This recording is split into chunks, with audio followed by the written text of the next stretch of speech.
Hello everyone.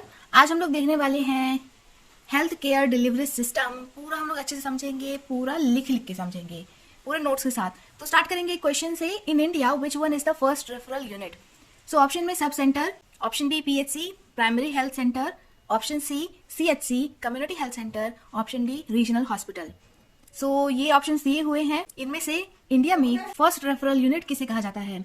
तो हम लोग समझेंगे पहले हेल्थ केयर डिलीवरी सिस्टम समझेंगे, उसके बाद पूरा ही सिस्टम हम लोग कैसे स्टार्ट हुआ सब लिख लेंगे, सब समझ लेंगे। सो हेल्थ केयर डिलीवरी सिस्टम जो है उसके अंदर ऐसा एक पिरामिड है जिसपे कि नीचे है प्राइमरी लेवल, देन आता है सेकेंडरी लेवल, देन आता है टर्शरी लेवल।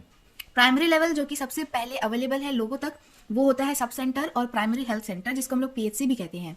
सेकेंडरी लेवल पे आता है कम्युनिटी हेल्थ सेंटर या फिर डिस्ट्रिक्ट हॉस्पिटल, और टर्शरी लेवल पे आता है एम्स या फिर टीचिंग हॉस्पिटल्स या फिर मेडिकल कॉलेजेस। टर्शरी लेवल पे आता है। तो ये 3 लेवल हैं हेल्थ केयर डिलीवरी सिस्टम की। अब हम लोग बात करेंगे विलेज से, क्योंकि सबसे प्राइमरी लेवल पे लोग विलेज में ही रहते हैं। तो एक विलेज में 1000 की पॉपुलेशन होती है। हम अगर कोई पूछे कि एक विलेज में कितनी पॉपुलेशन होती है तो हमको बोलना है 1000, तो हमको 1000 ही बोलना है। हमको ऐसे नहीं बोलना कि मेरे गांव में तो 3000 रहते हैं, 4000 रहते हैं, 5000 रहते हैं, 22000 रहते हैं, ऐसा नहीं बोलना है। क्योंकि ऑन एन एवरेज एक विलेज की पॉपुलेशन 1000 ही मानी जाती है। एक विलेज के अंदर 4 चीजें काम करती हैं। पहली है आशा, जिसको हम लोग बोलते हैं अक्रेडिटेड सोशल हेल्थ एक्टिविस्ट। दूसरी है आंगनवाड़ी वर्कर। तीसरी है ट्रेडिशनल बर्थ अटेंडेंट। फोर्थ है विलेज हेल्थ गाइडर। तो ये 4 चीजें काम करती हैं। हम लोग 1 बाय 1 करके एक एक चीज को अच्छे से समझेंगे, कौन सी कब स्टार्ट हुई, क्या उसका काम है। तो पहली है हमारी आशा। आशा को फुल फॉर्म है अक्रेडिटेड सोशल हेल्थ एक्टिविस्ट। ये एनआरएचएम के साथ आई थी, 2005 में आई। 8वीं पढ़ी लिखी होनी चाहिए और ये आशा उसी गांव की होनी चाहिए, गांव की पसंदीदा होनी चाहिए। मैरिड हो सकती है, अनमैरिड भी हो सकती है, डिवोर्स्ड भी हो सकती है, लेकिन ये गांव की पसंदीदा होनी चाहिए। उसी को आशा के पोस्ट पे अपॉइंट किया जाता है। 23 दिनों की ट्रेनिंग होती है इनकी, जो कि 2 जगह कराई जा सकती है, या तो आंगनबाड़ी सेंटर में करा सकते हैं या फिर सब सेंटर में करा सकते हैं। आंगनबाड़ी सेंटर में कराएंगे तो वो आंगनबाड़ी वर्कर के थ्रू होगी ट्रेनिंग, और सब सेंटर में कराएंगे तो वो एएनएम के द्वारा होगा। तो एएनएम उसकी ट्रेनिंग कराएगी सब सेंटर में। फिर आता है कि आशा का काम क्या है। तो आशा का काम है कि एनएचएम को इम्प्लीमेंट करना है, नेशनल हेल्थ मिशन को इम्प्लीमेंट करना है विलेज लेवल पे। इम्यूनाइजेशन को बढ़ावा देना है, डिजीज का प्रिवेंशन करना है, अवेयरनेस फैला के, प्रमोट हेल्थ केयर फैसिलिटी करना है, और डू पार्टिसिपेट इन कैंपेन। जो भी कैंपेन वगैरह चलते हैं उनमें भी आशा को पार्टिसिपेट करना है और करवाना है। तो हम कब कह सकते हैं कि आशा अच्छी है या बुरी है? तो 3 कंडीशन है इसके अंदर। पहली है number of Asha present after 1 year of meeting. Meeting के हुए 1 साल के बाद कितनी आशा बची है वो डिसाइड करता है। 2 है कि आशा कितने पैसे का क्लेम कर रही है, मतलब वो कितना पैसे मांग रही है कि भाई मैंने इतना एएनसी करा दिया है, इतना स्टरलाइजेशन करा दिया है, इतने कंट्रासेप्टिव बार्ड्स दिए हैं, इतना इम्यूनाइजेशन करा दिया है, उसके लिए वो कितना पैसा क्लेम कर रही है और वो क्या सही है। 3rd है कि आशा की पोस्टिंग के बाद कितनी आईएमआर और एमएमआर घटी, इन्फेंट मोर्टेलिटी रेट और मैटरनल मोर्टेलिटी रेट कितनी घटी उस विलेज में, ये डिसाइड करता है कि हमारी जो आशा है वो अच्छी है या बुरी है। दूसरा वर्कर होता है anganwadi worker, AWW anganwadi worker. ये जो वर्कर होती है ये पोस्टेड ऑन आंगनबाड़ी सेंटर में पोस्टेड होती हैं। आईसीडीएस के साथ ये आई थी 1975 में। आंगनबाड़ी सेंटर 1000 पॉपुलेशन को कवर करता है। जैसे कि एक विलेज में भी 1000 की पॉपुलेशन होती है, वैसे ही आंगनबाड़ी एक विलेज को कवर करती है। तो ऐसे ही अगर 100 आंगनबाड़ी सेंटर हैं तो उनमें से एक पोस्टिंग सीडीपीओ की पोस्ट की होती है, जिसको हम लोग कहते हैं कम्युनिटी डेवलपमेंट प्रोजेक्ट ऑफिसर।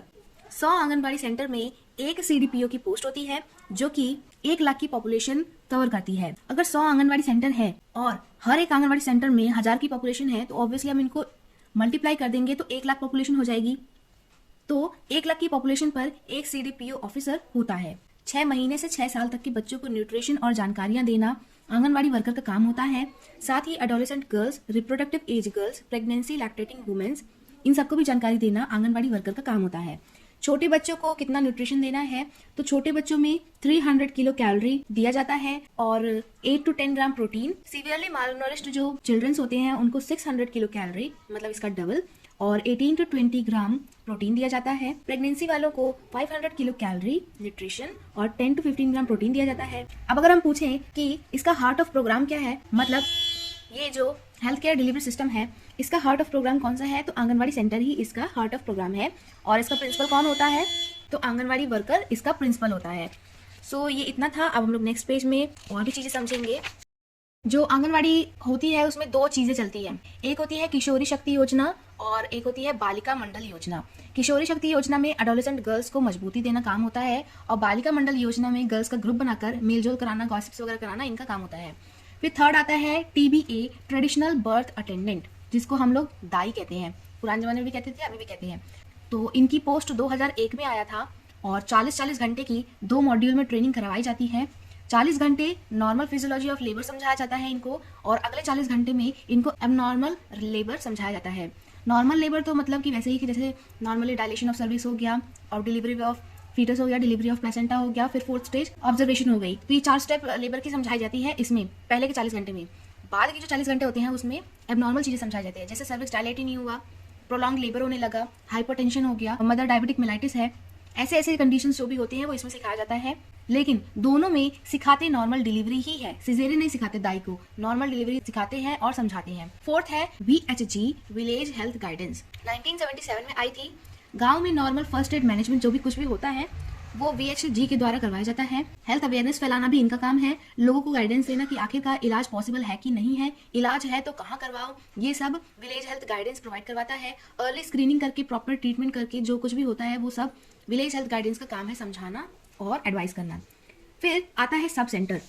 हमने पहले पढ़ा था विलेज, अब हम लोग पढ़ेंगे sub centre. Sub centre 4 village को कवर करता है। एक विलेज में 1000 की पॉपुलेशन होती है, तो मतलब सब सेंटर 3000 से 5000 की पब्लिक को कवर करता है।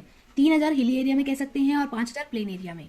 इसका लीडर कौन होता है? तो ANM बहन जी इनकी लीडर होती हैं, मालकिन होती हैं। ये purely central government recommended programme है, और ANM को ही मल्टीपर्पज वर्कर भी कहते हैं, या फिर फीमेल हेल्थ वर्कर भी कहते हैं ANM को। फिर सब सेंटर 2 टाइप के होते हैं, sub centre A, sub centre B।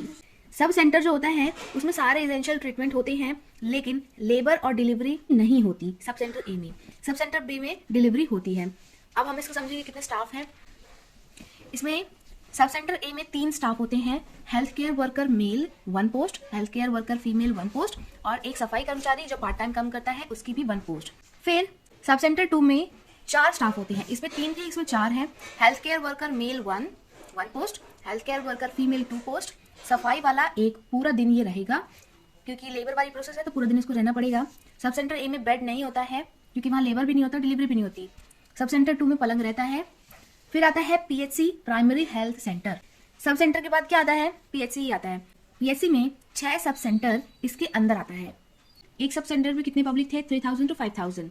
अब जब इसके अंदर 6 सब सेंटर आता है तो उसको मल्टीप्लाई कर देंगे तो हमारा होगा 20,000 से 30,000 की पब्लिक को PHC कवर करता है। इसमें 4 से 10 बेड होते हैं, और ये मिनिमम नीड प्रोग्राम के तहत काम करता है PHC। PHC भी 2 टाइप का होता है, PHC A, PHC B।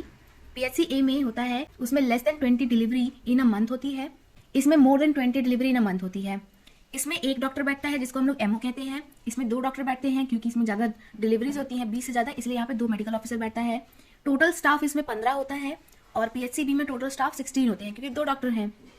फिर PHC के मालिक होते हैं MO, मेडिकल ऑफिसर, जो डॉक्टर होते हैं MBBS वाले, और रजिस्टर्ड नर्स की यहाँ पर PHC सेंटर में मिनिमम पोस्ट रहती है।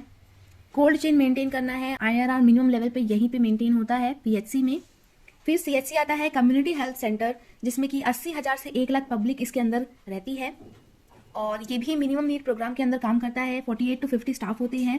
CHC कम्युनिटी हेल्थ सेंटर को ही फर्स्ट रेफरल यूनिट कहते हैं, जो कि हमारे क्वेश्चन में था, अकॉर्डिंग टू श्रीवास्तव कम्युनिटी, क्योंकि यहाँ पे all essential surgical procedure conducted होते हैं।